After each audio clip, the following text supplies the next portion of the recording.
Hey, folks, welcome once again to another episode of There's Just Something About Kansas City. And the guy sitting across from me today doesn't need much of an introduction to Kansas City. Of course, Alex Gordon, former Royals great and eventual Hall of Famer for the Royals. You'll be eligible in 2025, and I'm sure you'll be a first ballot guy out there. But first things first, I want to congratulate you on being just inducted into the College Baseball Hall of Fame after your great career at the University of Nebraska. Must have been a fantastic night. That's all I've got to say. It's just must have been incredible. It was a great night. They did put on a good show. It was at the Marriott Overland Park in Kansas City. A lot of people from all over came into town. I think there was 12 inductees that were inducted in the Hall of Fame. And then they did some awards for college players. The LSU pitcher won Pitcher of the Year. Maryland shortstop won the Brooks Wallace Award. So It was kind of cool to share those experiences with those guys and everything. And it was a fun night. A lot of family, a lot of friends. Obviously, being in Kansas City, I had a good showing. But it was fun, and what a special thing that they're going to bring to Kansas City, the College Baseball Hall of Fame. I kind of was a little piece of helping that get here, but the team at Visit Overland Park did an amazing job. I mean, they were looking St. Louis, Omaha, all over the place, and Kansas City at Prairie Fire kind of pulled it out. So it was pretty special. Right, and until that happened, and the Prairie Fire, of course, now is going to be the College Baseball Hall of Fame, which is terrific, right there next to Chicken and Pickle and everything else that's there. But I didn't realize the College Baseball Hall of Fame had been in Lubbock, Texas. I had no concept. I sort of always thought it was up near your old hometown of Lincoln, but it was in Omaha, because I'm thinking College World Series every year. This isn't in Omaha, and I'm sure they probably wanted it as well. Was Omaha in the bidding process to get the College Baseball Hall of Fame as well? Omaha was, and I was kind of pumping up Kansas City, so I hope, me being from Nebraska, they weren't going to be upset that I was kind of pulling for Kansas City. But I mean, Prairie Fire is 5 minutes down the street from my house, so I think I got to go for it, making a bid for that. But it was in Texas Tech, actually, in 2005 when I was at the University of Nebraska. I won the Brooks Wallace Award for Player of the Year in college my junior year. And I didn't know where the College Baseball Hall of Fame was either. And Mike Anderson was our coach, and we took a private plane after the season was over and flew down there, down and back. And sure enough, it was in Lubbock, Texas. But there was no venue or site. It was kind of just like a warehouse where they just had all these amazing things from college baseball, but nowhere to show it. So, I mean, it took, 20-something years to finally find a place for it. So I know the committee for the College Hall of Fame is really excited to kind of get all those pieces out there and kind of display what college baseball is all about. And what a better place than, Kansas City. I've kind of found out since I've retired how special, youth baseball is here, and just, high school baseball and stuff. It's crazy. And being a coach now for a 13-year-old and a 10-year-old, I'm right in the middle of it. So, Omaha would have been great because of the College World Series, but I think foot traffic and just the dynamic of youth baseball here is pretty special. Yeah, right. And as you said, foot traffic with just a bigger population. Central United States, I know Omaha is too, but Kansas City's pretty easy to get to, and there are other things to do here as well. If you want to come visit the Hall of Fame, we have museums and and everything else that's involved. So I think it's great. And I know you're more than a little part of it. And I know last thing you ever want to talk about is Alex Gordon. Okay, but I'm sure you had a little bit more to do with it than just on the periphery of it. And I'm sure all the people here thank you for that. Yeah, well, I said it was the Visit Overland Park committee. A good friend of mine, Warren, who I coached his son in basketball as well. We have a good relationship, and he's part of the team. He's the president, actually. So right when they knew this was going to be, up for a bidding, he reached out to me and asked me to help. I didn't do as much as they did. I mean, they were constant 24/7 for a year and a half, but, I was kind of the face and a voice a little bit during the process. And, I was happy to be a part of it. And, you had George Brett, Jamie Bluma, the guys like that helping out as well. So we had a good group of people to help out. Yeah, we always talk about this, and name of the podcast, of course. There's just something about Kansas City. Yeah. You name all these guys, George Bratz and Jamie Blumas and a lot of other guys. Jamie Quirk is still here, and there's tons of former players who still live here and call this home, and that you do too. I mean, I know you're just from up the road. All your family and everything is from Lincoln, Nebraska originally, you grew up with your three brothers and made the caravan trip down to Kansas City all the time to watch Royals baseball. Yeah. So this has become you and Jamie settled in here, your wife, and now you have your three kids, your two boys, and finally your little girl, your daddy's little girl, Joey Lynn, and this is your home. Yeah. And you never really thought about going anywhere else. So I think that's terrific too. So. I mean, impressive that you know my daughter's middle name. I mean, you did your work. Yeah, I try. Hey, listen, working. believe me, I have two daughters of my own. In fact, you just met one. Yeah. Okay, if I forget anything when it comes to the little girls, and they're really special when it comes to dad, and I'm sure you're finding that out as well. I grew up with three brothers growing up. All loved baseball, played college baseball as well. Then had two boys. So I was, kind of set on never having a girl. I didn't think it was going to happen. And sure enough, our last one, our third one was a girl, and she can do no wrong right now. She's 6 years old, and she's got my heart. So Joey Lynn, like you said, it's pretty special. Yeah, you bet it is. I know you coach your two boys in baseball as well. Will she come along? She want to be a softball player, or is she interested in sports at all? Softball has not come up yet. Okay. She's a great dancer, a great gymnast. Okay. Like you said, the two boys they do all the sports seasonal. They do basketball in the winter, football in the fall, and then baseball in the spring and summer. So in about 2 weeks, my life's going to be over because I help coach both those teams, and we play so many games in the summer. And so it's even though I'm not playing anymore, I'm still around the ballpark almost every day. So it's busy work, but it's a lot of fun. But no softball for Joey yet, but amazing dancer, amazing gymnast. I think she gets that from her mother.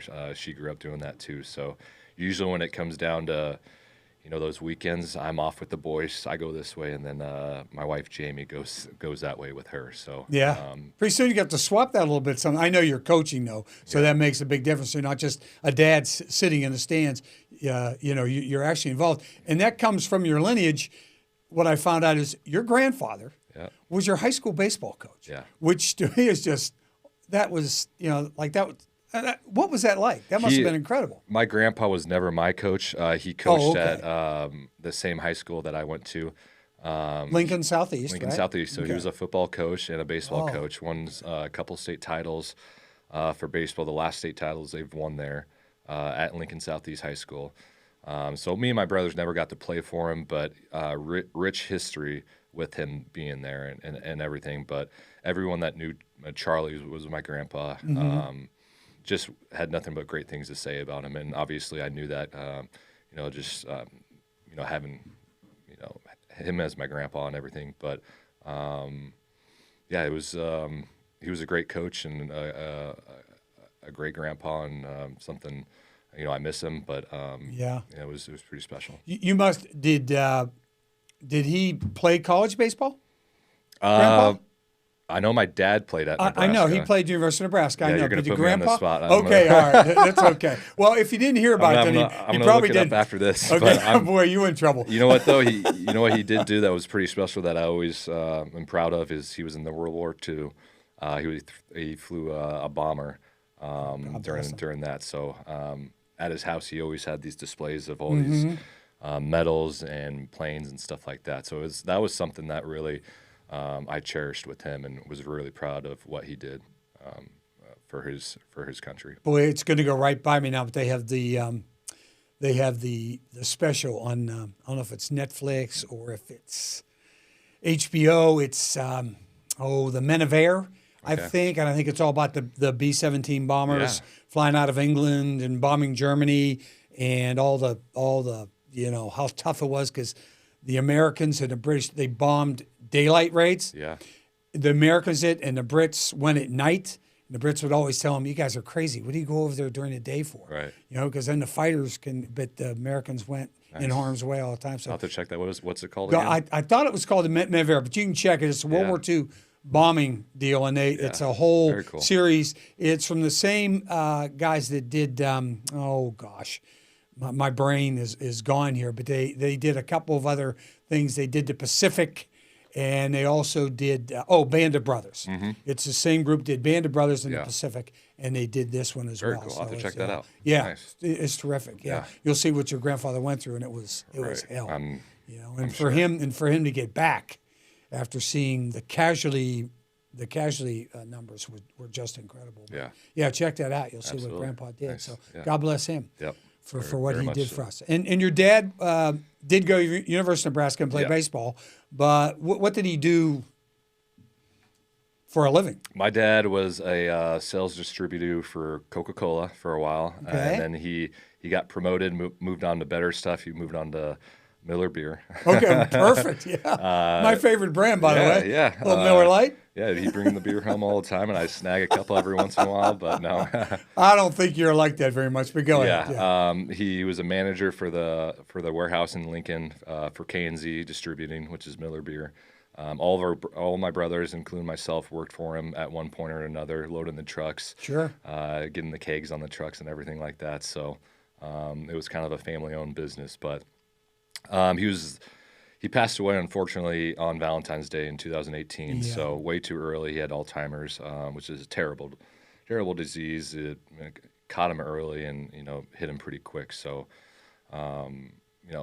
miss him every day, but he was one of the hardest working guys I've ever met.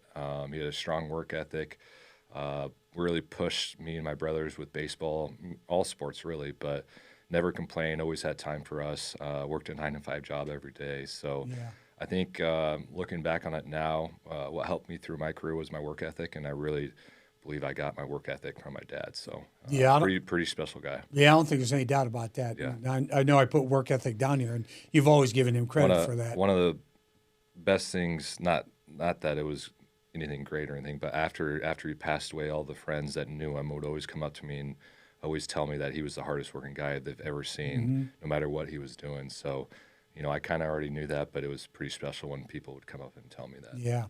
I always felt bad for your mom and dad, and your mom, Leslie, but your mom and dad, when you were about to be drafted, and I'm sure you remember this, either you just gotten drafted or the draft's coming up, and the Royals have the number 2 pick, and you're the 1, or you can be 1, you can be 2, you're going to the Royals, you're going here, and I think the news media, if it wasn't the Omaha Lincoln news media, it was the Kansas City news media, was at Lincoln at your house all the time, sneaking up on the back porch, knocking on the door all the time, trying to talk to your mom and dad. And I know they just weren't that type, to get involved in all this. They're sort of stunned by all this hoopla surrounding you being picked by the Kansas City Royals. Yeah, I got a lot of stories about the draft. I kind of, I've been thinking about it the last, few days with the College Hall of Fame and everything, but I can remember in high school, my junior year, I started getting a lot of attention from scouts and everything. And then by my senior year,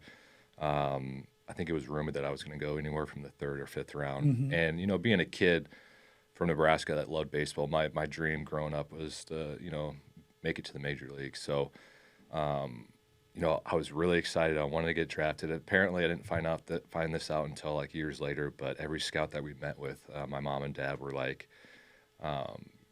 told them that I was going to go to college no matter what. So I ended up never getting drafted. You know? I didn't know at the time. I ended up not getting drafted, and I was upset at the time and disappointed because of what I just told you. My dream was to make it to the major leagues, but my parents really knew what was best for me. And I think if I would have got drafted and went and played, I definitely would not have the career that I did, because going to Nebraska, I grew up so much on and off the field that it just was night and day. So it was kind of a blessing in disguise what they did. Fortunate that I had the scholarship to go to Nebraska and everything, but it all worked out. But come my junior year is when I got drafted by the Royals, and I didn't think it was going to be Kansas City. Obviously, I grew up, a Kansas City fan, going to the games all the time. My favorite player was George, and the draft was different back then. It wasn't public or televised like it is now. So we're hosting Miami for the Super Regional. Ryan Braun, John Jay, guys like that. This is in the College World Series. Well, it was Super Regional. Super Regional. To go to the College World Series. So the draft, we were practicing. It was like a Tuesday or Wednesday. And we had practice going on trying to get ready for the Super Regional. And the draft was going on. And I knew that I was going to go 1 to 10, somewhere in there. I thought it was going to be Seattle at 3. There was an area scout that was pretty intense with me. So you didn't think it was going to be the Royals? I didn't think so. They wanted a left-handed. The Seattle Mariners wanted a left-handed hitter, which they ended up drafting Jeff Clement, which was a USC catcher, left-handed hitter. They just moved to is it Safeco, the new ballpark? New ballpark. Yeah, which had the short porch in right field. So that's what they wanted. So that's where I thought I was going.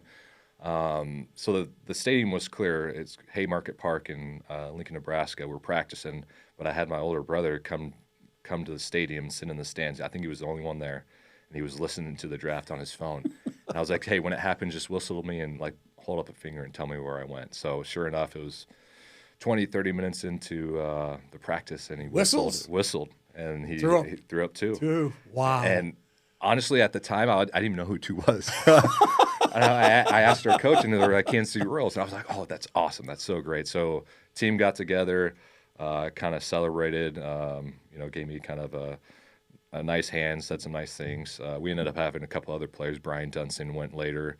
I think he was third round, a couple other players too. But it was funny how we're just practicing again for the World Series, and the draft is going on. So life kind of changed after that a little bit. Yeah, I would say offhand, it probably did. Then when it settled in that you were drafted by the Royals, your favorite team, went to you grew up around them, always going to baseball games there. Mom and Dad dragging, all the boys down. That must have been a chaotic car ride. It was, just have been brutal because 4 sons.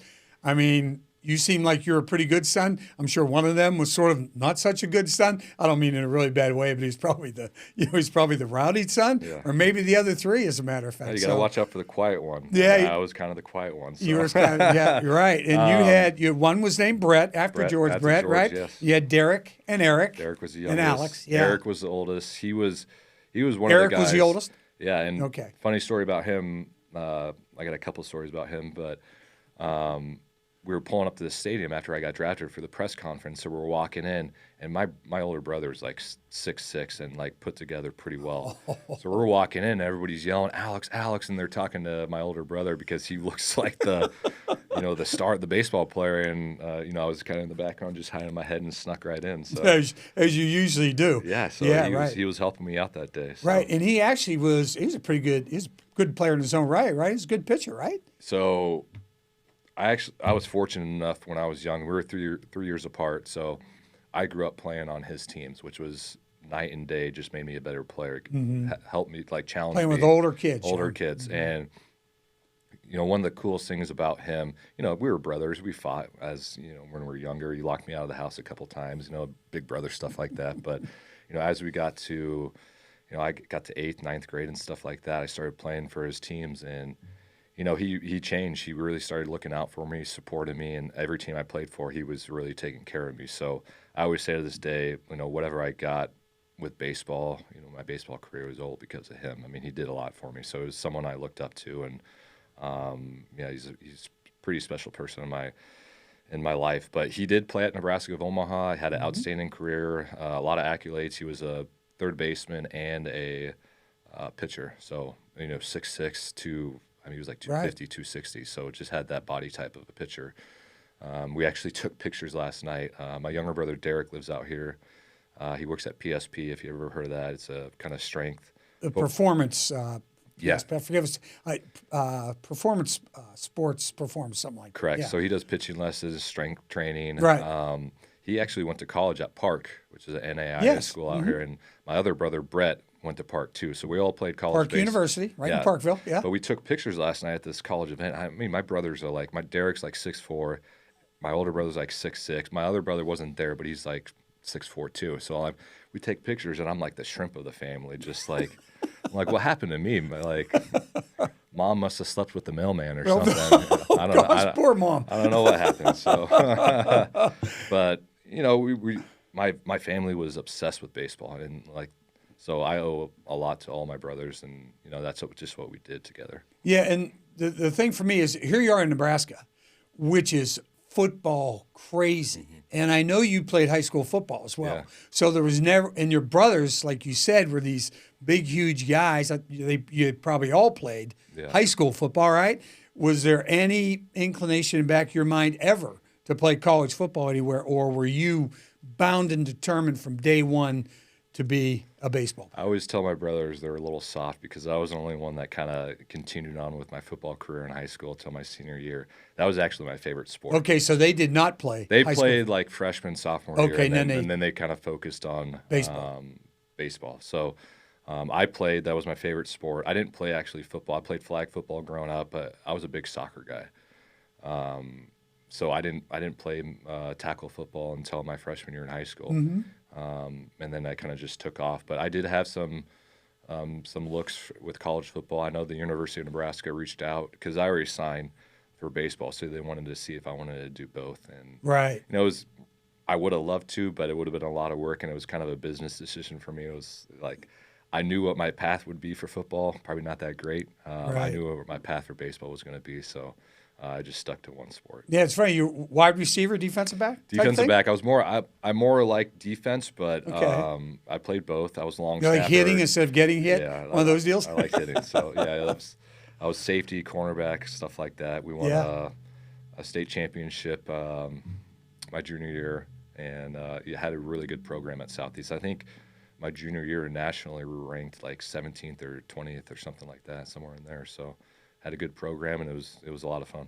Any doubt it wouldn't have been University of Nebraska? Was there anywhere else that you looked at, like maybe a school where you could play all year round? Yeah. Whereas Nebraska, you probably have a limited baseball season up there where you could have gone to a Southeast Conference or a Pac-12 conference baseball team or a Big 12 school in the South. I grew up an LSU fan. The purple and yellow. Purple and yellow. Yeah. I was always a fan of them. I think they were called Guerrilla Baseball or something back in the 90s.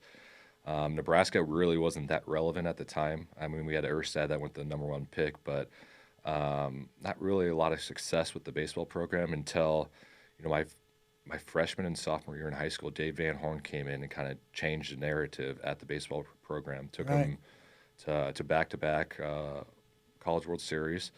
And so my junior year, that's when I started getting a lot of attention. Van Horn was recruiting me at the time.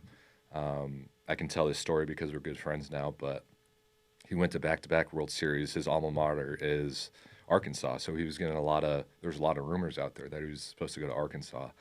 So I think it was the first day I could officially sign with Nebraska.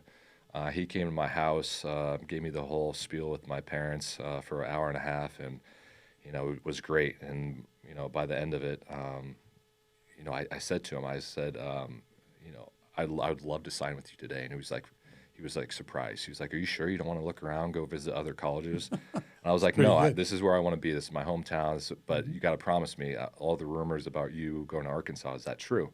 Because I didn't really know the other coaches at the time. And he's like, "Yeah, I promise you, those all rumors. I'm not going anywhere." And so sure enough, I signed that night and walked out. We were excited. So was he. And then I think it was a week and a half later he took off. He's gone. But in his defense, like, that was his alma mater. That's where he wanted to go, I'm sure. He didn't try to take me with him. He knew that Nebraska was my home, and that's where I wanted to play. So it's just kind of a funny story, and every time I see him, I kind of bring it up, and we joke about it. So was there any inclination on any little thing, maybe I should go to Arkansas? Maybe I should go – because he never said, "Come with me." He just let you determine. I think it was because of, it was my hometown, and they started having this success that they were having. So this was where I wanted to be. So I was a hometown kid, and I was happy to be a part of it. So junior year, you explode. Yeah. College baseball. And I know you had a great career up until that time, but you were a player of the year, All-American, winning all the awards or whatever. And then there was no doubt at that point it was time to go. It was time because you're going to be so highly drafted, right? You knew where you basically were going to be. You're going to be a top 10 player basically at that point. So was that the determination not to go one more year to Nebraska to get out while the getting was good? Yeah, I mean, I kind of already talked about this earlier. The draft was different back then, so there was a lot of dead period with negotiations. Justin Upton was taken got overall.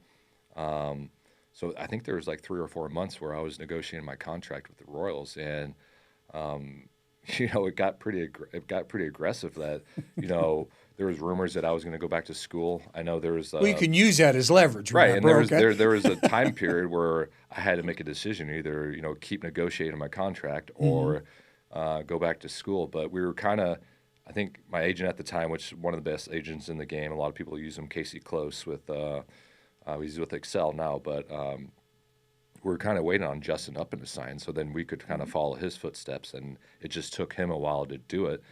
And I can remember this situation. They wanted me to come down to Kansas City, be around the clubhouse, take batting practice, stuff like that. So, I said, sure, why not? Let's do it. This will be fun. We were negotiating the contract at the time. It was getting pretty, extended. So I think there was, a little frustration maybe on both sides. So I come to the stadium and, like we talked about earlier, George Brett's my hero growing up. Like watching him play, my brother's named after him. Haven't really met him that much. So I get there and they locked me in a room with George.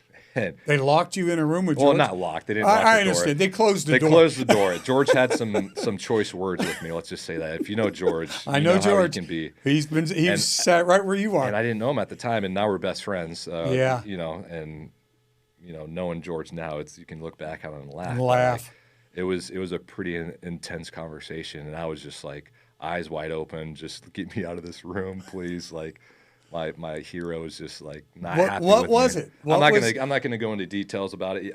You can ask George. He tells his story pretty well. If you know George, he's a storyteller. He's a great storyteller. Yeah. I mean, we go out to eat like steakhouses all the time, and I don't even say a word. I just sit there and listen to George talk the whole night because he's got stories for days, and he's so good at telling stories. Yeah, he is. So he wasn't mad. He was just trying to convince me that the right decision would be to sign and start playing, which is probably the right decision. Yeah. And I think I signed maybe 2 or 3 weeks after that. So you listened. He talked me into it. I mean, how can you say no to George? He cursed you into it. Yeah, I understand how. Yeah, there's a couple of curse words in there, as you can believe, but it was pretty funny. Yeah, I'll bet. I was sweating bullets at the time. Yeah, I bet. Was he? Was he? He was. No, he was just he knew what he was pontificating. Doing. Yeah, I think he was reading you the right. I think the Royals knew what they were doing and putting me in the room with him too. They knew the story that he was my favorite player. Right. So for you to come up, and you're going to be in the Royals Hall of Fame.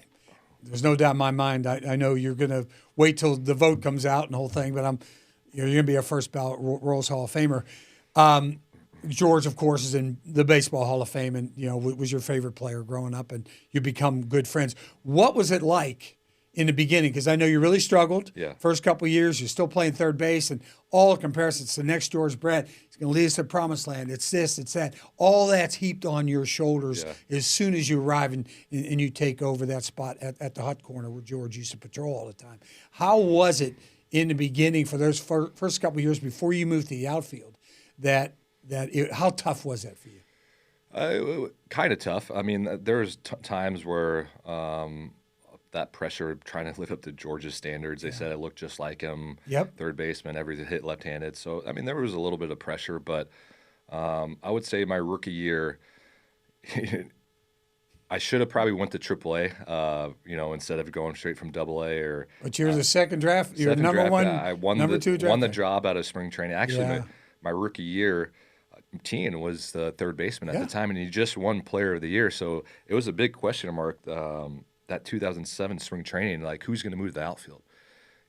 Mark Tien or Alex Gordon. And I knew I was a pretty good outfielder because I actually did play outfield in high school. My freshman year in high school, my brother was the third baseman. He was a senior. So for me to play on the same team as him, I had to move and it was left field. So I did play outfield. I knew I was pretty good at it.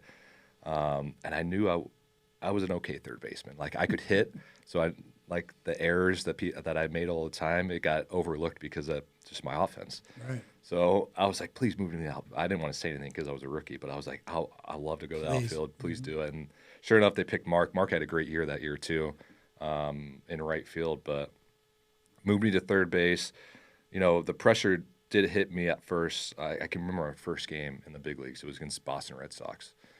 And, growing up, going to Kauffman Stadium all the time, when I first ran into the infield and looked up, the stadium never looked so big. Like it looked like the Coliseum or something with just all these fans and everything. And I was awestruck. And I was facing Curt Schilling, who I grew up watching, David Ortiz in the dugout, Manny Ramirez, all these guys. So I was starstruck and a little overwhelmed at the time. And I would say it probably took me that year about a month and a half. I really struggled, a little bit offensively, really defensively, and then, something just clicked. I think it was Cleveland. I went 4 for 4 one day, and after that, I kind of just took off my rookie I belong here. Yeah, that's when I started believing, and ended up having a decent rookie season. The first 2 months kind of hindered that with the stats and everything a little bit, but Then I kind of just, the pressure was off. Like I just wanted to be myself. And sure enough, sophomore year made some improvements.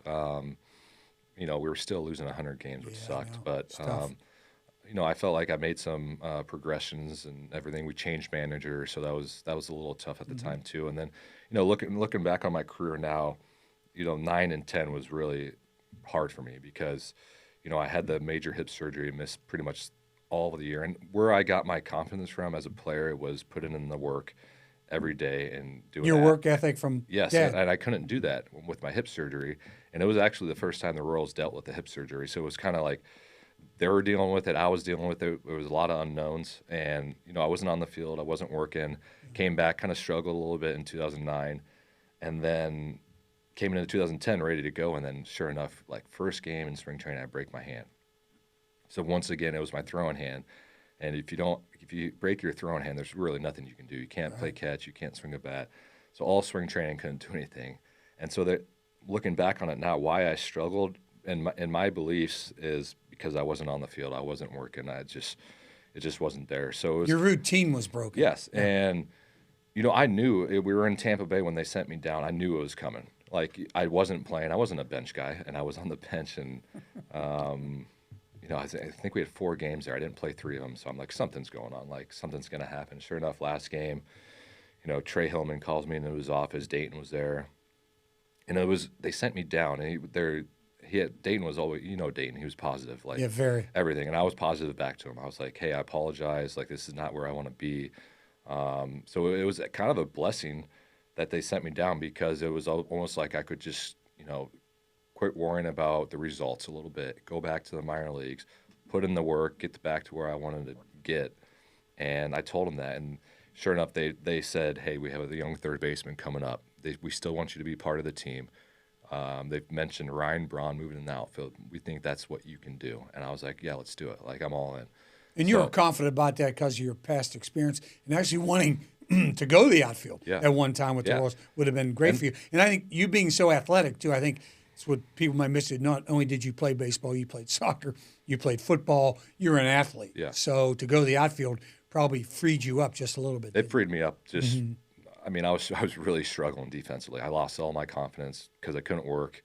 I started making errors, so the confidence was down here. So the change was actually good for me. It let me catch my breath, kind of regroup, go down to the minor leagues. And, the great thing about that was Rusty Kuntz went with me. He was the minor league coordinator for the outfield. So he was there from day one, just working with me. And I told him, I was like, hey, we're going to do early work every day. I'm going to put in the work during batting practice. I'm consistently every day. I'm going to get back to where, I want to. So, I made a lot of mistakes down there because it was kind of a little fresh, a little new. And I know a lot of AAA pitchers could probably tell you that. But over time, I started gaining my confidence and got called back up. Unfortunately, they called me back up to play right field because DeJesus got hurt. Yeah, so he got hurt. It was a little different for me. For some reason, I think it's because I grew up playing third base. I played a little left field. On that side of the field. So if I went to that field, my right field was not as good as my left field. I would always make the wrong turns, or I felt backwards. So first game in Yankee Stadium, that was my first game, and they put me in right field. And sure enough, Brett Gardner's leading off, and they hit a double down the line. And I get the ball, and I juggle it a little bit in my glove, and he goes second to third. I made an error on the first ball. I'm like, holy crap! Like, are you kidding me? And then after that, it kind of just got better and better. So didn't finish 2010 great, but it wasn't till next year is when it kind of really took off. So. 2011 really was a breakout year for you. I think you played 150 of the 162. Yeah, there's 3 coaches. I mean, I'm probably missing a couple too, but Rusty Kuntz obviously was the outfield guy that helped me a lot. Kevin Seitzer, who was there in 2010, helped me a great deal. I spent all off season with him, which I can get into more. But at least you didn't start this with your, when you went to the plate, right? Yeah, he had a lot of other stuff than that. And then Ned Yost kind of taking over. He really believed in me, and there's something about a manager really, pulling for you and believing in you that makes you feel. Good about yourself and confidence. And that's right. And 11, you got a Gold Glove too. Yeah. So that was hugely important. That was probably for you, looking back on my career. That was probably offensively, defensively, my best year of my career. Yeah, right. Yeah. Then we'll fast forward. You're still losing a lot of baseball games. Yeah. 13 was an issue as well. Yeah. 13, not I'm talking for the overall franchise, right? Then you get into 14. You get about halfway through the season, and the team's still struggling, and they're calling for Dayton's and Ned's heads. I mean, they want them gone, and boom, and then all of a sudden, the second half of 13, things really start to take off. Yeah. I actually felt it, to be honest, in 2011 is when I kind of started to feel, you started bringing up the Eric Hosmer, the Locanes, the Moustakises, just overall feel of athletes and players coming up. I knew we had talent, and it just took us a little bit longer. 12 was kind of, a tough year for us because people were expecting a lot from us, and we didn't really live up to it. And then 13 is when I really started to feel the second half of the season is when we started putting it together. Started off slow 14, and then second half of the second season. half 14. There's one game, and I know this might sound stupid because I did it, but it was a game against Minnesota. We were losing 1-0, and the crowd wasn't there. Like there was not a lot of people there, and we were actually doing pretty good. And Glenn Perkins was pitching, and I ended up hitting a walk-off homer against them. And I remember, actually, all the players remember Ned Yost going into the press conference and almost, called out the fans and said, these guys are playing their butts off. Like, we're starting to win. We need you guys out here. And then it was almost like we started playing a lot better, and then the fans started to come, and we started getting the sellouts. And it was like, I'm getting kind of goosebumps talking about it. And then the rest of 14, the rest of 15, it was just sellouts. Over and over again. That's something about Ned. He was always backing us. He was always. He went to bat for you guys. He all took the time. all the slings and arrows. Yeah, and he did get mad at us sometimes, but sure. because he probably was like, "Why am I backing these guys up?" Right. Sometimes I'm tired of you guys. What are you doing? But he did it day after day, and that's why we loved playing for him. Right. And, then we just. That playoffs was just amazing in 14. Yeah, 14 playoffs were incredible. Of course, everybody talks about Game 7 and should he gone. And we've talked about this in the past, and you'd have been out probably on your way home. Would have been either a fun way to tie the game or to go into extra innings. Yeah. Go into extra innings, or the game ends with bang bang play at home because the ball was mishandled in the outfield, and Blanco misses it, and then there was a juggling act. And, getting the ball in. So that was incredible in Game 7. But through that whole World Series and stuff. But I think, let me ask you this question. I'm sure other people have asked this. If you had won the World Series in 2014, would have you won in 2015? Great question. I don't know. I don't know if guys would have been as motivated as they were because, everybody came back on a mission in 2015.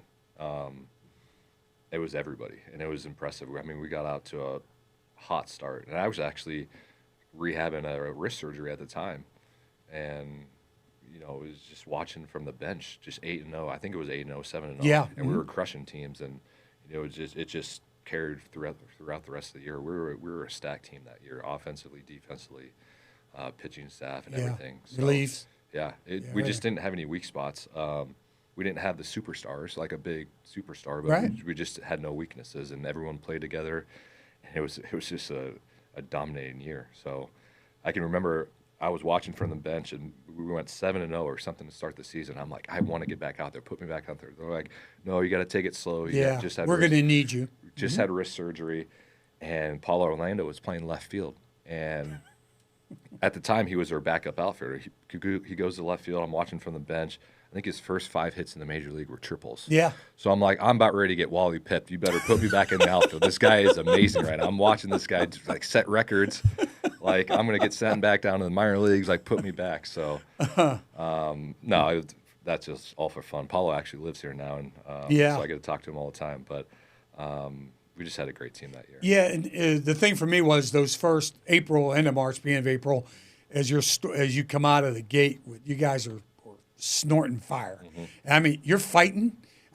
Pitchers are throwing at guys. I'm going, this is April. Yeah. These guys are going crazy. They're yelling at the other dugout, and Dono Ventura's throwing at people, and it's like, man, these guys are just, and you He just killed everybody from that point. Would you win 93? 90-something games. Yeah, I mean, 93 games, something like pretty that. early. I know Ned Yost made a rule during the season because you had to wear suits on the plane, and it sucks wearing a suit in July and August. So he's like, hey, if you guys get 10 games over in first place, because he kept trying to inspire us. Yeah. Even though we had this big league, 10 games over in first place, you can wear jeans, you can wear like a polo or something like that. So we're like, we got to stay at 10 over, and sure enough, we did. And it was just a little way that he did to kind of inspire us and keep us going. But that team. I didn't have the swagger, but you see the swagger nowadays, how guys play and everything. I felt like our team was the kind of defining moment when, guys started putting swagger together. Moose, Salvi, Haas, Cloquet, all the celebrations. You know who actually brought that was the celebrations came from mostly from James Shields. He brought that intensity, that fun atmosphere to our clubhouse. I mean, you know what he did on the field and the competitor he was, but off the field, what he brought to the clubhouse and the spirit of the team and stuff like that, always cheering on your teammates, it was special. He developed that chemistry, and I think it was 13 and then 14 too. So I would have loved to have him going forward, but we lost him in 14. Yeah, lost him after the 14. But season. He brought that winning atmosphere. I think he was a big part of that change. Oh, I do too. Yeah, I do too. You're still friends with him too. We'll talk about your fantasy football. Okay, we'll get into that in a minute. But the what do you remember maybe most about that World Series run? You just destroyed the Mets. I mean, and then your home run, of course. We'll talk about that in a second. But what do you remember the home run game? Basically, I remember going up to bat and then coming in the dugout. Like after that, I almost like blacked out. I don't remember running the bases or doing any of that. I think just so much adrenaline, so much going on at the time that looking back on it now, it's just I remember coming to the dugout and celebrating with the guys, and then I'll never forget Hosmer was the last guy because he just made the air in the 8th inning. Yes. So, he was really fired up about it and gave me a big hug and everything. And it wasn't until I walked down the stairs when I was like, holy crap, that was like, what did I just do? Yeah, I know. Because the game was 4-3 Mets. 4-3. Bottom of the ninth. Galaxy's up. It's solo home run. Did the going around first base, okay, which you probably don't remember. That's my signature move, though, because it is. Nebraska, Every picture I see. I did it, too, in the Super Regional. When I hit a home run, I ran around the base and put up the one. So I guess that's just natural for me. And you never did that. I mean, you never did this celebration. There were a couple moments in the playoffs postseason where, I have a little more, motivation or celebration or types like that. I think Moose and Haas and the young guys kind of brought it out of me a little bit. So it was just playing with the guys and having fun with it. Yeah, right. I'll tell you a story about George.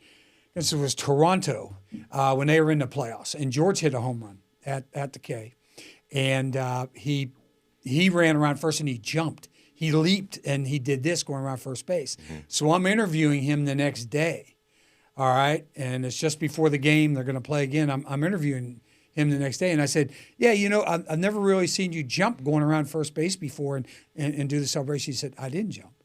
I said, George, you jumped. He said, no, I didn't. I said, here it is. So we showed it to him. He said, I had no idea that I jumped going around first base. And then when you did that, that's the first thing I thought of, because then you came in and said, I don't remember doing that. I blacked out doing that thing. And that exact same thing, which is that connection to George again. You get that crowd and that stadium with the fans. Cranking. I mean, I'll never forget in 14 walking out, or it was the Oakland game, the wild card game. Yes. Not knowing what to expect with the atmosphere, and I walked out, and I can never let that down. Like, it was something that I can't explain. Like, goosebumps, just so much energy. They had that towels going and everything. Right. And then that game. Oh, yeah. I lost a lot of hair that wow, day, yeah. Well, so did I. Yeah. And I was just covering it. So, it was one of those. But that was just an incredible season in 14. But I always sort of wondered. I said, you know what? If they had won the World Series, which would have been great, especially if you could beat Bumgarner and the whole thing at the end, But I don't think the motivation would have been there, like you said, for 15. So you don't know. Could have been. We could have gone going back to back. We might have had a little Patrick Mahomes in us. You never know. You know what? You never do know. Yeah. I never doubt that guy. But and I know you are a big baseball, or a big football. I will fan, say, so. Who knows if we would have won it? But we did have, the collective group coming back. Those guys and the culture and the family. That's why we were so good. We weren't super more talented than everybody else. It's just that we played together, we had fun, and we were always pulling for each other. So it was coming to the ballpark every day in 14, 15, even 13. It was like a vacation. Like it was hanging out with my buddies, having fun. It wasn't work. It wasn't no baseball. tension. No, it was. We were playing for each other. It was free. We were having fun, and some of the best comments I got in 14 and 15 was on the streets when people would be like, "We love watching you guys play because it looks like you guys are just having so much fun." Yeah, and that's really what it was. So I think that's why we came back so many times in the playoffs. We were just tension free, just little kids playing out there together, and it was a blast. So. And I know you probably, I know this from covering and being around you guys and all. You also, Moose was a little bit of a handful, okay? Mike Moustakas, he would let his emotions get the best of him. He had a hell of a temper, okay? And I know sometimes you'd see him disappear out of the dugout and you knew he was going out to destroy a water cooler or maybe go into the batting cage and take it out on the pitching machine or whatever. But I know you sat down with Moose more than once. Okay, and just said, hey, we're all in this together, and just, you had a pretty special relationship with Moose is my brother. I feel like I kind of went through the same kind of things he did. He struggled a little bit early on. He was supposed to be the next third baseman, follow George again. So we had that connection. Yeah. Thing about Moose, there's two different personalities. It's Moose, great guy off the field, like love the guy to death. And then he crosses that line. He's a freaking competitor. Like he turns into a different guy, which is good. You need some guys like that in your clubhouse. So he was intense on the field, but one of my best friends to this day. I always talk to him. He just got a job actually with the White Sox. I don't know if you heard that. Oh, I didn't hear that. Yeah, that's awesome. Good for him. He's still doing it, but he had that intensity when he crossed the line. I'll never forget. You probably heard this story in Houston when we were getting. Season was pretty much over in 2015 playoffs. I was in the outfield. I was going to be a free agent. I'm like, is this really it? Yeah. They're hitting home runs left and right. It's like the eighth inning. They're killing you. I'm like, is this really the season's over? This can't happen. Came in the dugout and Moose blacked out and just started yelling in the dugout. Good things. He was like, we're not losing this game. He said it in kind of different words, but just up and down for like. I mean, they always talk about Jason Hayward, his speech for the Cubs. That was our speech, like in that dugout in the eighth inning. He went up and down the clubhouse yelling in a positive way, firing us up. And sure enough, look what we did that inning. Like so, his intensity had a purpose. So and that's what it did. Yeah. I don't think if he did that, we would have done what we did in the eighth inning against Houston. Yeah, so. it was that was just an incredible comeback. Yeah. So fast forward now, we're out of 14, 15. You won a World Series. You get towards the end, you sort of feel it coming. I think because of injuries and stuff that happened to you, but you go 2020. Yeah. You make the decision to retire. Was there any point? I know you were a free agent one time. Was there any point in your career that you or your agent thought about? Let's see what's out there for me. Let's check some other baseball teams and see if they'd like to have me on that team. Or was your mindset sort of, you know what? It's been a hell of a career. This team's been great to me. This franchise has been great to me, and I'm just going to stay here. I don't know. After 19, I didn't know what the future was going to hold because that was the end of my 4-year contract. I knew I didn't want to really go play anywhere else. So I didn't know how that was going to unfold. Fortunately, I was lucky enough to get another deal for 2020. It was tough because Ned Yost left. He was my my mentor and the guy I played for all the time. So that was tough, and then obviously COVID really just put a damper on everything. So I knew my career was starting to come to an end. I always say if it wasn't for COVID, probably who knows what would have happened. I lost the spark there a little bit. Everybody did. Yeah, and I was coming to an end. My kids were starting to get older. I love the game of baseball. It did everything for me, but one thing it did take away was being on the road out of a suitcase all the time, missing everything with my kids. So the big deciding factor was, just being around for my kids, my 2 boys, and eventually my girl. And that was a big part of it. COVID had a big part to do with it. But when I look back and now I'm done, if we would have still been winning like we were in 14 and 15, it would have made it a lot harder. We were kind of rebuilding. I was kind of not playing every day, which is fine. I knew what kind of role I was, but that's not my temperament. I want to be playing every day. I want to be contributing every day. So it was just kind of multiple things that, came together, and, I just felt like it was the right time. Jeff Davenport, who's our traveling secretary. Yeah, travel, George calls him. Yeah. I told him early on, but I told him that I didn't want the team to know because we were still kind of fighting for something a little bit.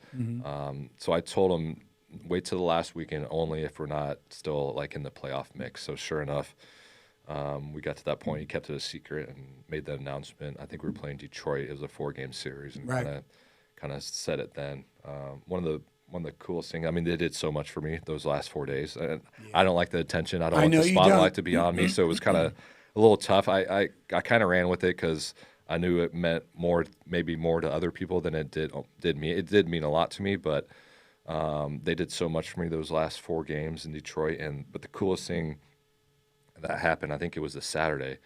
Moose went this way, Hosmer went this way. All these guys went to different places, which sucked. But that Saturday, Davey started showing me pictures of Drew Butera with the pine tar. You know how I had the pine tar in my bag? Yeah, right. All the guys had pine tars, my ex-players. So that was something that was really cool. I had them all send the jerseys to me. I got them framed and everything, and that really meant a lot to me. So 17 was hard because all those guys left, but that was a special moment. Yeah, you can probably see the end there because now they're going to have to rebuild, and I'm an older player now. Yeah, it's just a multiple of things. How proud are you to have played for just one franchise? Just like George. The franchise just like I grew up loving. I know there's moments probably Dayton wanted to trade me in maybe 2010 or something, but it all worked out for the reason. So there's moments in my career I wish I would have changed maybe a little bit, but like looking back on it now, I wouldn't change it for a minute because I got to stay here. This is my hometown now. I love this community. I'm going to raise my kids here and everything. So it just worked out the way it was supposed to. Yeah, you bet. We talk about that a lot on this podcast about what a special place this is. Yeah. Talk a little bit about being, now you're a college baseball Hall of Famer. You will be a Royals baseball Hall of Famer. How do you handle that with your boys? As George had to go through the same thing with his boys. They're the sons of George Brett. They just expect them to be Major League Baseball players. Yeah. You're going to follow your dad's footsteps. How do you handle that? How do you handle that? I put no pressure on my boys. I try to be just dad, not Alex Gordon from the Royals or anything like that. And my boys do a really good job with it too. But I just try to treat them just like I would if I was just anybody else. So sure. They do a really good job. But one thing I do love is coaching them. One plays for Team KC, which is through the Kansas City Royals organization. Dayton Moore kind of started that program, still going, and my kids play for it. I coach them both, so it's pretty special to share that baseball bond with them because I had that with my brothers, my dad, and everything. Yeah. So just trying to pass that on to them, but. I put no pressure on them. I even tell them if they don't want to play baseball, you don't have to play baseball. You can do whatever you want. But if you're not playing my dad always told me this: if you're not playing a sport during a season, you're going to be working. You're going to be hauling kegs. You're going to be hauling kegs or doing something. So I tell my boys that's always stuck with me and just kept me competitive, busy, and everything like that. So yeah, right. Do they play? I'm sure they play other sports as well, right? They do everything. Like you? They've done tennis lessons. They play golf. Oh gosh, that's one thing that I wish my dad. He never had me golf, and I tried to pick it up after he retired. I thought it was going to be easy. I'm horrible at golf. And I got the golf stable. Well, that's not a very good advertisement for the golf stable. I've been there myself with Wade Benfield, and I know you with those guys. They're great guys. I showed up first day, never swinging a club. Kevin Ward, who runs the facility, was working with me, and it was brutal. I was hitting it left or right. I didn't even know what I was doing. So sure. Thought it was going to just work out because I could hit a baseball. Sure. But it's totally you're an athlete. Sport, this is easy. I've been grinding for 3 years and still not that good at it, but wow. it's fun. So it keeps me busy. One of my hobbies now. And sure. George still goes there as well. George pisses me off because George does everything right, and he gets in there and he's like, and it was like when he was coaching, he was our hitting coach for 13. Came in, he's like, hey, just do it like I did. I'm like, George, it's not that easy. And so you get in there, swing, hit a laser to left field, and we're like rolling over ground balls and everything. And sure enough, he does that with the golf swing. Lefty just pure hits it. He just. Hopefully, I can play as good as him one day, but he's special. He's special. Yeah, he is, and he's been a special friend of yours as well. And how was it in the beginning?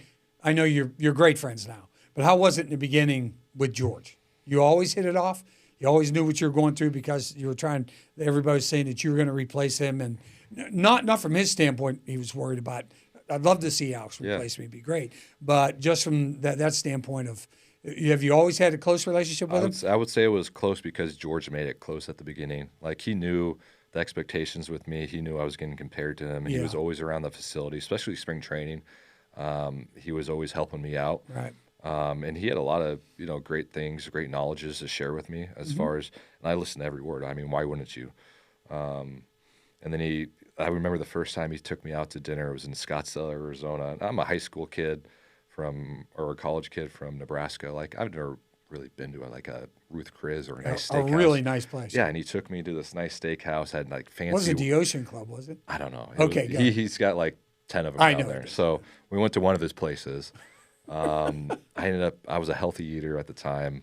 I think I ordered salmon and like a glass of water and maybe a beer. And like, he loved wine. I wasn't a wine drinker at the time. I am now, but he was crushing wine, crushing steak, and he was making fun of me because I had my salmon. I had just like a light beer. Yeah, a little broccoli on the side. He was giving me a hard time. So that was a funny moment. Kind of our first introduction, kind of off the field type thing. And we've had many steak dinners later. And I've always had steak and wine with him now. Going forward, so. Right. Well, you were always known for keeping yourself in really great shape when you played, and you still do these days. But I remember we asked your mom as you were growing up. She said, we'd always ask the boys, "What do you want for dinner?" And Alex always put his hand up, said pizza. Yeah. And you still eating pizza, or are you still into the chicken and broccoli? I could crush a large pizza with ease. With ease, no problem? Eat so much food growing up, McDonald's. My whole image is ruined. Everything. Okay. Even in high school. Like, I used to work out, and I used to go to McDonald's and order a Chick-fil-A sandwich and thought it was healthy because it was fish, right? It was fish, right. I had no idea what I was doing. And so it wasn't until I got to Nebraska where I started getting on the football program. Yeah, right? training table. The training table, and starting eating. They had it all laid out for you. Hey, this is how you eat healthy. This is how you gain weight. I remember I went good weight, right? Good weight. So I was lifting like a football player. I was eating like a football player, and I went in there like 190 my freshman year. And by the time my sophomore year in the wintertime, right before the season, I was 230. I was just eating.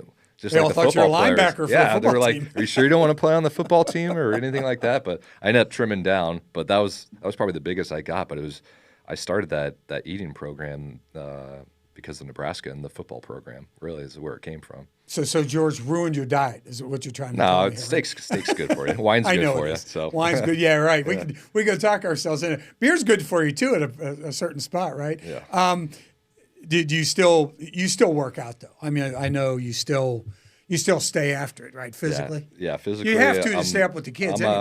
Healthy is a big part of my life. I like staying healthy. I want to be around for my kids for a long time. Yeah. So I stay in the weight room. I stay taking care of my body, eating wise and everything like that. Sometimes my wife and kids get pissed at me because they just want me to go eat pizza with them or something, right. And I still don't do it. I think it's just a habit over years. Yeah. It's just kind of who I am. So. Yeah. I'll cheat every once in a while. When I was playing, there was no cheating. Like, I was strict, disciplined. Like, even in the off season, I wouldn't touch anything. And now it's like, there's a pizza in front of me. That's all I have to eat. I'll eat it because what am I training for? Really? Yeah, right. You know exactly. what I mean? Well, so, training to keep up with the kids. It's a little different. I still have the habits and everything. It's just I'm not playing anymore. Just a little different. And you talked about the boys and your daughter. Talk about Jamie a little bit. Yeah. Where you met her, and you're raising the family here. Yeah, so we went to rival high schools in Nebraska. So you've known her since high school? Her school wasn't as good as mine. We were kind of the athletes. They had the girls at their school. She was at Lincoln East. I was at Lincoln Southeast. We had a lot of mutual friends. Did not know her at all in high school, even though we were probably at the same places all the time. Yeah. Didn't meet her until freshman year in college. Through one of our mutual friends, started talking then. We were both kind of doing our own thing. I was locked into baseball and school and everything like that. So, continued talking through freshman and sophomore year, and then we didn't start dating until my junior year. I always give her a hard time and tell people that I got good. I always say I tried to get her for 3 years. She wouldn't date me, and then I got drafted the number 2 pick, and then she decided to come along. So smart girl. That's not how it worked, but I gave her a hard time with that, and then So that's a good story, yeah. She, so then, yeah, I went into minor league baseball. She was still in school. She ended up getting her master's at KU for social work. I remember, I think it was off season of 2006. I spent the whole off season at KU because she was in school, and I was just hanging out with my girlfriend at the time. So I was training at Kansas and everything. So I'm a Nebraska diehard. But my second team is definitely KU because another Big 12. Well, at that because time, of her, because of her, another Big 12 team. Come on, her dad's obsessed with KU. Oh boy, my kids love KU, so we kind of have KU. You're just trying to keep the peace here. So I'm always rooting for KU unless they're playing Nebraska. You don't have any. The kids don't care about Nebraska all of a sudden. They do, but they grew up in Kansas City. That's true. You're absolutely right. Yeah. They like both of them. I think if it came down to it and they're playing each other, they'd probably root for Nebraska. But yeah, we gotta get Nebraska back on track before they can start, really like it. I grew up in the '90s when they're monster dominating everything. I was selling pop or concessions in the stadium. I'd quit selling and just go watch the football game. They were amazing. Yeah. You bring back one empty bin and just that was it for you. You were gone. Yeah, right? I'd drink a couple pops, pass a couple out, and then just go watch the game. Do you still go up at all ever? I try to. We used to go back when they were younger. Now my kids are in every sport you can think of, every activity. I wish we could go back more. Unfortunately, we can't, but we'll probably catch one or two football games a year. And I know you're very, very busy with the kids, but you have done tremendous work as far as charities are concerned here in Kansas City, too. Alex's Lemonade, we did a little thing at Charlie Hooper's one time. You and I went in there and talked. And I remember before I went in there, I was talking to Mark Topping, our good friend, and he said, I said, hey, Mark, I said, Alex doesn't talk. I said, well, what do we get? And then when we did that, I went, it was like a revelation to me that you never really talk much after games. You just didn't. You let Haas take care of all that stuff. He did. And he was right next to you, really good. And so he did all that stuff. But you have definitely gone on your stump since then, and you're really helping out some of the local charities, which is great. The Alex's Lemonade for the children's pediatric cancer and all those things as well. Talk a little bit about the charity end of your family. I want to tell you that I didn't talk, not because I didn't want to you guys. I was always on a strict plan. Even after games, like I had a routine. So that's kind of why, people got to know me and they're like, "Oh, you're actually kind of a nice guy." And but people gave me a hard time because I was never at my locker. Like I had a strict schedule throughout the day, even after games. So if you couldn't find me, that's why. It's not because I was ignoring you guys or trying to get away. Yeah, sure. And actually, I've heard that story before. Hosmer was a younger guy, so I was like, "Hey, you take care of it." So he was really good at it. He was good. Yeah, he was really good. But excellent. no, Alex's Lemonade Stand, just was a fluke accident in 2010. I think it was 2010. Obviously, my name being Alex, the little girl from Philadelphia was Alex. I always have to correct people because they think it's named after you. Named after me, and it's not. It was just a coincidence, and I think it was Ben Aiken at the time that worked for the Royals. We had a day game, and they had a bunch of survivors out there for Alex's Lemonade Stand. It was like a little meet and greet, so I just came out there, did like a 15, 20-minute deal with each and every family. Charlie was one of them who became my really good friend. That was the first time I met him. And, I kind of just fell in love with it. I hated to see what these kids were going through, the families too, and it was just something that, I wanted to be a part of. And luckily I had people, Susan Blowy, who kind of helps me with Alex's Lemonade Stand, helped me along the way, but it was something that we did till this day. What is it, 13, 14 years later. So we got a baseball tournament named after Alex's Lemonade Stand. Yeah, is it Alex's Baseball Classic, right? Yeah, April. That picked up in 15, I think. First week in April, I think it is this year. Opening a baseball season, which is perfect. Might be, God, I think it's 7 years now, 8 years of doing it. So that was just one thing that came along. We do a golf tournament, got a big banquet that we do, but it's been a special charity in my heart. I went out actually to Philadelphia. They have a big event because that's where it's from. And it was actually mind-blowing when I got out there that they're very appreciative of what the Royals were doing because no other team was doing what we were doing. So, which I couldn't believe. I couldn't believe the Phillies or anything, weren't. And it really was a proud moment that we did what we were doing, what we were doing. I think I was Volunteer of the Year, got to present and everything.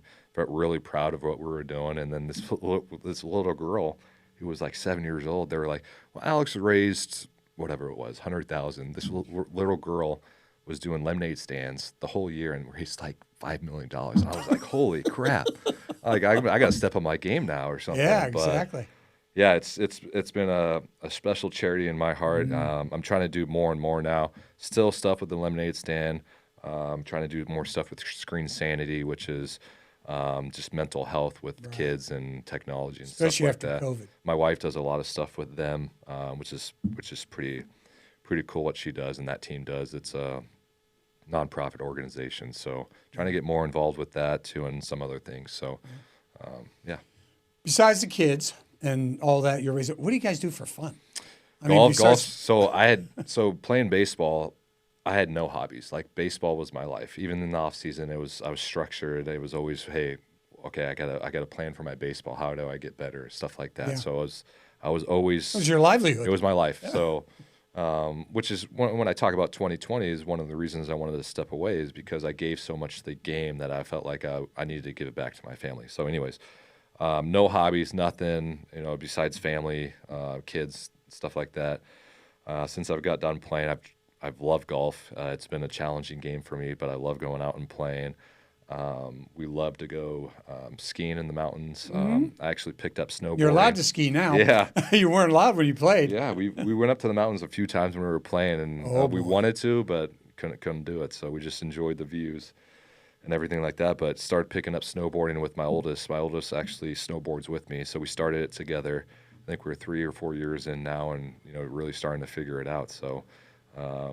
Yeah, there's a couple hobbies, but just living life that I've missed out over the years I was playing. And I know since you're done with your career, you've still tried to maintain your relationships with those players. I know you guys do fantasy football. Yeah, I run it. Yeah, well, yeah, you run the whole thing. You're the commissioner, and the thing for me is it's fun, it's competitive or whatever, but it's more because you still know those guys and you maintain that bond and that relationship. Yeah, there's a lot of things I kind of run with the guys and everything. Fantasy football is one of them, but it's just staying connected. A lot of guys do a good job. Moose does a great job of reaching out all the time, just kind of catching up because we all go our different ways. Right. Hosmer's Florida, Moose is in California, Glowcane's in Oklahoma. So just having those special relationships with those guys.